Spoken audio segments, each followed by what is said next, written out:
Olá, o meu nome é Liz Bittar e eu sou responsável pelo site O que os Espíritos Dizem. Esse é o nosso vídeo de número 39 e hoje nós vamos falar sobre crianças especiais. Mas eu quero começar a falar sobre esse tema desde lá de trás. Então, dá uma pausa no vídeo, vai buscar um cafezinho porque hoje o nosso papo vai ser longo. Eu digo que quero começar desde lá de trás, porque eu quero começar falando da finalidade das encarnações. Nós somos espíritos imortais. E essa não é a nossa primeira encarnação. Nós fomos criados simples e ignorantes e candidatos à angelitude. Nas nossas muitas passagens pela Terra, nas nossas muitas encarnações, o nosso propósito é aprender, progredir, evoluir. E como todos nós sabemos, nós aprendemos e evoluímos através de erros e acertos. Nem sempre fazemos tudo certo, aprendemos muito através de erros. Então, nas nossas muitas encarnações, é claro que cometemos erros porque não tínhamos os mesmos valores morais que temos agora, não tínhamos o mesmo conhecimento que temos agora. A cada encarnação o espírito vai aprendendo e vai progredindo. O corpo é para o espírito apenas uma veste.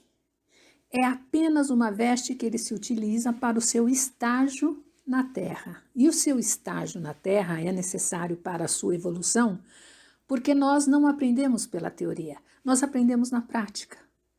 Então, os valores morais que o espírito vai adquirindo deste lado da vida ou do lado de lá da vida, enquanto desencarnados, colocamos em prática na nossa encarnação. Então, o espírito, ele pode até continuar evoluindo do outro lado da vida, na espiritualidade, com aquisições morais, mas deve aprender na prática, colocando em prática em cada encarnação. Então, nós somos espíritos milenares e, na formação das famílias, buscamos espíritos que nos são caros para formar famílias, para estarmos juntos. Eu falei sobre isso no vídeo de número 26, Família e Reencarnação. Dê uma olhadinha lá.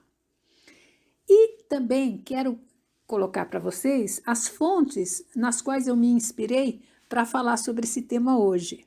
Primeiramente, eu indico o Evangelho segundo o Espiritismo, no capítulo 14, Honra teu pai e tua mãe.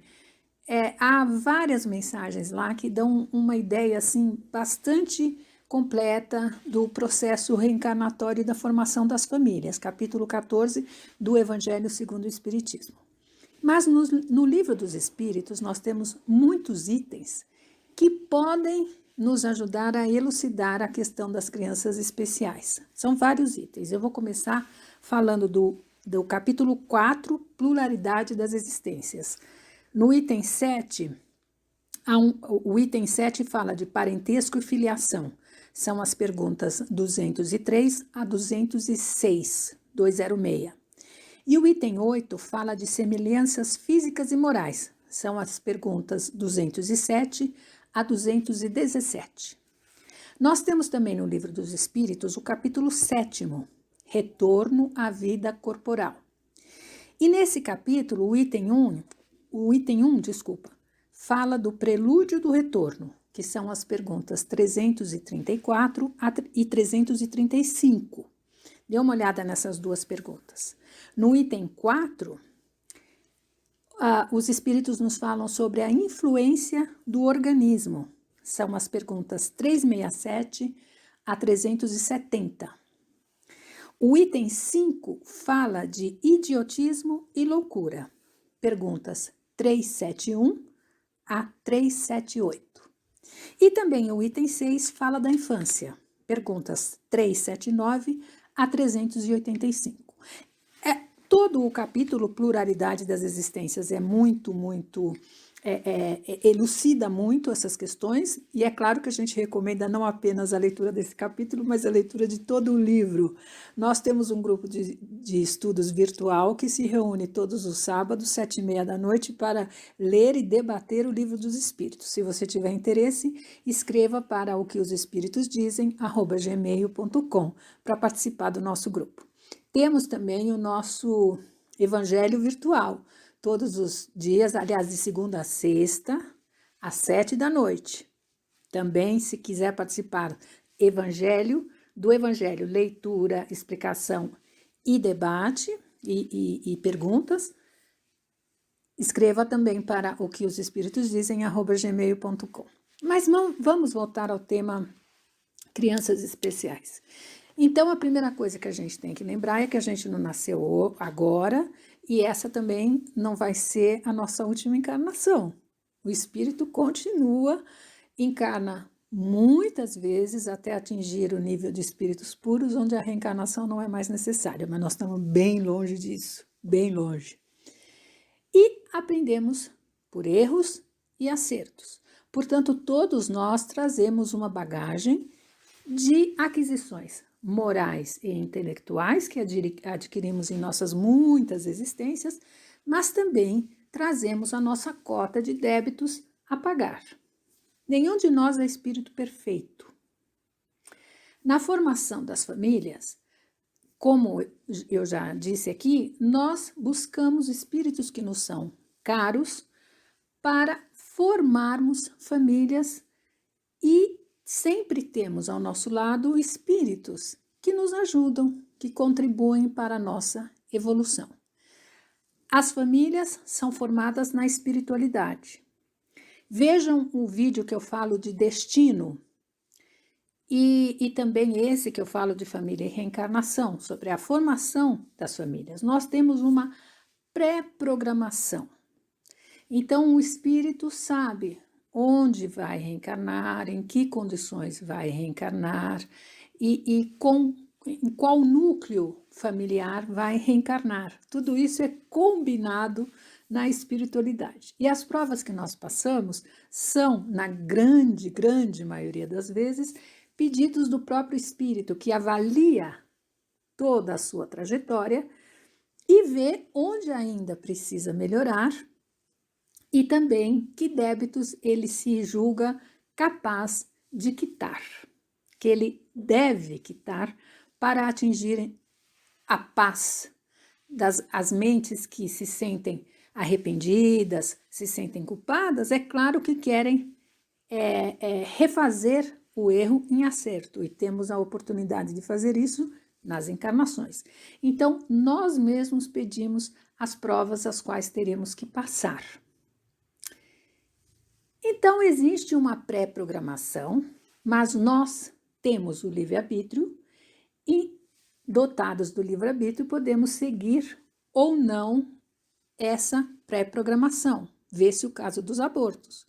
A criança abortada é uma criança que estava planejada na espiritualidade para nascer, mas a mãe faz uso do seu livre-arbítrio para não cumprir com essa pré-programação, e é uma infração grave à lei de Deus, mas cada um tem, através do seu livre-arbítrio, o poder de decisão, o poder de escolha. Erros e acertos fazem parte do nosso aprendizado e do nosso progresso. Muitas vezes progredimos pelo amor, outras vezes progredimos pela dor. Eu falo sobre isso, eu falo sobre o aborto nesse vídeo que está aqui. Então, os espíritos sabem que gênero de prova deverão passar. E aqui temos os casos das crianças especiais, crianças doentes, crianças que sofrem de patologias que não irão recuperar nesta encarnação. E os pais se indagam: por que eu recebi uma criança assim? Será que eu pedi isso na espiritualidade? Será que eu estou pagando um débito de vida passada? Isso é karma? Muitas pessoas confundem um pouco a questão do karma e se indagam por que estão passando por essa experiência e por que as crianças nascem com deficiências como essa. Primeira coisa, a gente tem que lembrar que a criança é criança só no corpo. O espírito não é criança, o espírito é milenar, que volta à condição de infância quando reencarna, porque nós temos, como bênção divina, o esquecimento do passado. Cada encarnação é um passaporte em branco, onde a gente começa do zero. E a infância é um período onde também o espírito está aberto para ser moldado com novas aquisições, com novos conhecimentos, recebendo a influência amorosa dos pais e do meio, e ele pode recomeçar do zero, se formar novamente. Depois, em espírito, recupera tudo aquilo que já sabia e tudo aquilo que adquiriu nas existências anteriores, porque aquisições morais e intelectuais são aquisições do espírito, e o espírito não as perde. Não as perde mesmo quando reencarna em corpos deficientes, porque a encarnação é um estágio para o espírito, um estágio de aprendizado para o espírito. E todo aprendizado tem por finalidade o progresso do espírito. Toda encarnação tem este fim. Então, nós temos que abolir da nossa ideia esse conceito de castigo de Deus. Deus não opera pelo castigo. A palavra bem feito, olha, esse sentimento de que, olha, eu bem que avisei, né? Errou, pecou, agora está pagando. Isso não é divino. Deus opera pelo amor. Todas as leis de Deus são regidas pelo amor.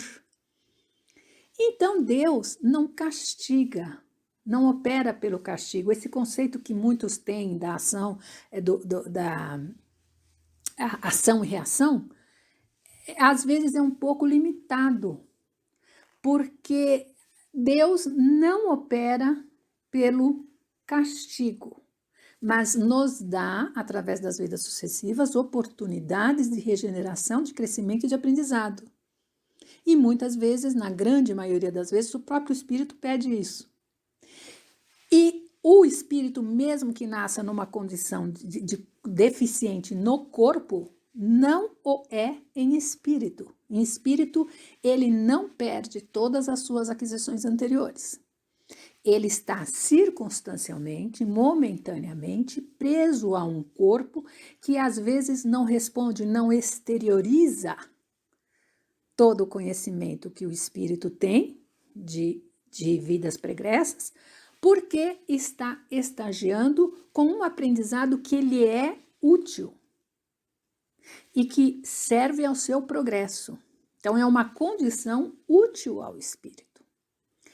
Então, nós temos que abolir esse conceito de culpa, de que é um espírito culpado que fez alguma coisa no passado, está pagando, porque o termo bem feito, olha aí, está pagando, não é coisa de Deus, né? Não é divino. Deus opera sempre pelo amor, pela oportunidade de redenção de almas, nunca pelo castigo, pela punição. Não é por aí que funciona. Eu tenho um vídeo que fala da justiça divina, mas resumidamente vou falar para vocês. As leis de Deus são perfeitas e todas as leis de Deus são regidas pelo amor. A engrenagem é absolutamente perfeita e nós, espíritos, quando nos desviamos dessa engrenagem perfeita, regida pelo amor, nós nos sentimos deslocados dessa máquina, dessa engrenagem que roda perfeitamente. E aí a nossa engrenagem começa a ranger, sabe? Sai do compasso. O próprio espírito sente-se fora da sua senda, da sua trilha, sente-se mal. Precisa retornar à harmonia dessas leis. Então ele mesmo pede por essas experiências para se reerguer, para refazer os seus erros em acertos e para se harmonizar com esta lei. Então, a justiça de Deus é perfeita e é regida pelo amor e nos dá o livre-arbítrio, a oportunidade de escolha e a oportunidade de voltar, reencarnar e refazer erros em acertos. Então, muitas vezes, temos circunstancialmente um corpo que é limitado na sua expressão, na sua capacidade orgânica, mas é um benefício extremo para o espírito. Não vamos olhar para esses espíritos como espíritos culpados que estão pagando, mas vamos olhar como irmãos corajosos que aceitaram uma prova difícil e que vão vencê-la com bravura e com a ajuda de todos aqueles escolhidos por Deus e por nossa própria opção, por nosso próprio pedido, para ajudar na redenção desse nosso irmão. Essa é a primeira coisa. Somos todos espíritos em luta, todos espíritos com suas batalhas pessoais para vencermos a nós mesmos, para vencer os nossos maus hábitos, os nossos maus condicionamentos, as nossas inferioridades, e cada um tem aí o seu campo de batalha. A diferença entre nós e nossos irmãos com debilidades físicas e mentais é que a deles é mais visível do que a nossa. Muitas vezes as nossas chagas são internas, não se veem, né? Mas todos nós as temos, todos nós estamos aqui para aprender e para evoluir.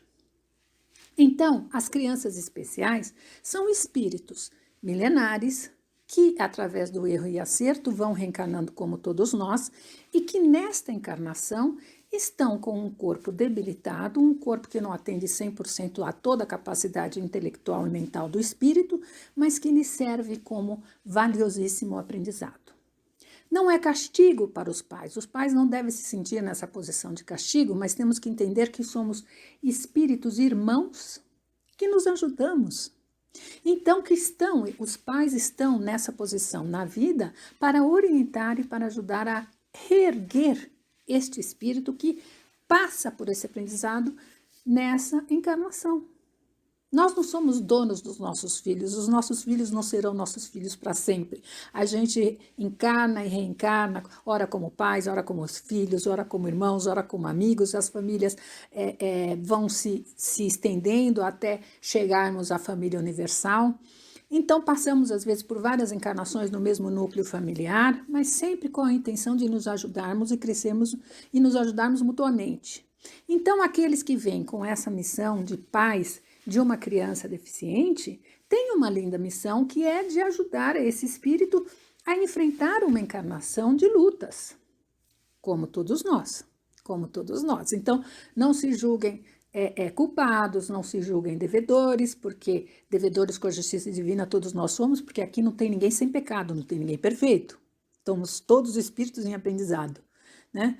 E as leis de Deus são regidas pelo amor e é através do amor que o espírito vence as suas batalhas. Então, o espírito da criança que tem deficiência mental não é assim em espírito. Está circunstancialmente nesse corpo, que não atende 100% às potencialidades intelectuais do espírito. Compreendendo, lembrando mais uma vez que o corpo é uma veste para o espírito, não é a essência do espírito. Nós não somos corpo e alma, nós somos alma, que circunstancialmente temos corpos. E a mesma coisa, quando você está bonita, vai para uma festa toda arrumada, a roupa está linda, você é uma pessoa. Quando troca de roupa, coloca uma roupa velhinha toda rasgadinha, continua sendo a mesma pessoa. É o seu exterior que muda, a sua roupagem que muda, mas você é a mesma pessoa, com a roupa bonita de festa ou com a outra roupa, é a mesma pessoa, a mesma coisa o espírito.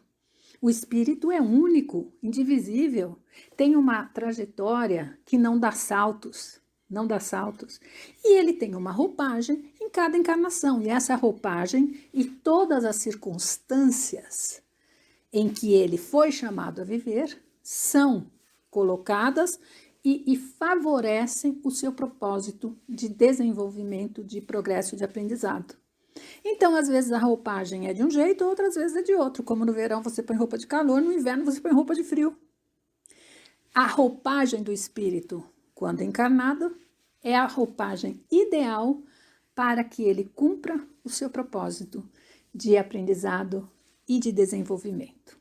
Então, pais de crianças deficientes, não se sintam culpados e não pensem na ação e reação, na lei do karma, com aquela conotação negativa, sabe? De punição, de castigo, nada disso.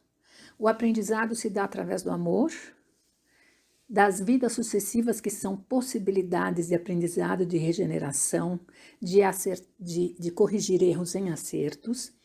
E por que a criança nasce com limitações? Terá feito algo no passado que agora precisa desse corpo com limitações? Sim, possivelmente, mas qual de nós não fez? Qual de nós não tem erros a expiar?